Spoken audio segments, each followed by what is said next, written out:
Hi, everybody. This is Saad for the Sad Truth.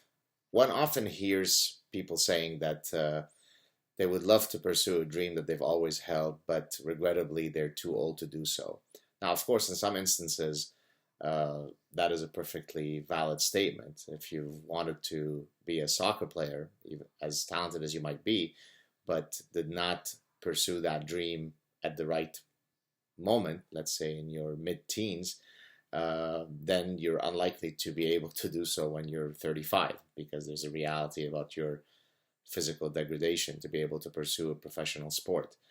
But in other contexts, the limitations that we place on ourselves in terms of thinking that we're too old to pursue a dream are really just obstacles in our own minds. So let me give you a particular context that's relevant to my reality as an academic. I often get students who come into my office asking me if it's too late for them to change majors. They want to finish their undergrad and maybe they're going to be too old when they graduate if they flip flop across majors. Or I often get students who ask me if they should go back to do an MBA. Let's say they're in their early 30s. Uh, in other cases, students who, again, might be in their 30s might ask me, I'd really like to go into academia. I'd like to pursue a PhD. Am I too late to do so? Am I too old? And so usually I try to answer their queries by offering the following story, a true story that happened at my university, at Concordia University, uh, back in the 90s. So here I'm going to be talking about Dagobert Bro. I hope I've pronounced his name properly. And incidentally, I've put a link to a Psychology Today article that I had written on his story and on this issue in general. And so you could check it out if you'd like. So this gentleman was born in Germany in 1904 because of the rise of Nazism. He's Jewish, or he was Jewish. He's passed away now. He left Germany and came to Canada, had a productive professional life, but never pursued a university education for all sorts of life circumstances, I suppose.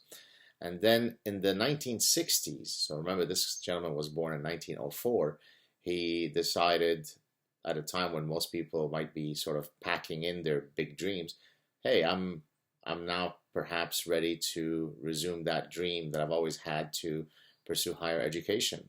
And so he enrolled in a bachelor's degree and eventually graduated. Now, again, remember, this is at a time when he would have been, in his certainly in his 50s and 60s.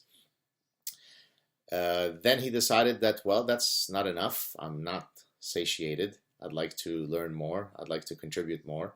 And so he went on and pursued a master's degree from which he graduated, if memory serves me right, in 1985. At that point, he would have been 81 years old.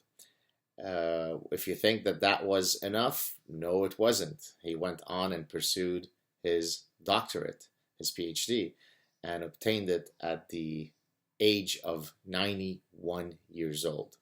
And I remember at the time I was a starting assistant professor, I remember that there was a big story in the university newspaper saying something to the effect of finally a doctor at 91. And apparently I wasn't at the convocation, but apparently, not surprisingly, he received an extraordinary uh, recognition, ovation for his incredible accomplishment. And so when I usually tell students about this gentleman, then suddenly it puts in context the fact that they might be 25 or 29 or 32 and thinking that they're somehow too old to pursue further education. Now, of course, this idea doesn't only apply to the pursuit of higher education. A few years ago, and I also mentioned this in my Psychology Today article, Diana Niad, who's a long distance swimmer who had been trying to swim from Cuba to Florida for many years, since I think the 70s, and had always failed, finally succeeded in doing so in her 60s. So these dreams, they not only apply to cerebral pursuit, but they can, in some cases, also apply to athletic pursuits that you might otherwise think people are too old to be engaging in. I thought about these anecdotes yesterday because I saw a clip of a professor of marketing. His name is Sidney Levy, who's a professor at University of Arizona, who's 93 years old and still very, very active in various facets of his life, including as a productive academic. So, I mean, when most people would be thinking about maybe retiring in their 60s, this gentleman is well into his 90s and yet is certainly remaining to be a very, very productive scholar. So, is it ever too late to pursue our dreams? In some cases, yes, but in many cases, no. I hope that this was an inspirational clip. Please make sure to subscribe, tell your friends about it. Talk to you soon. Ciao.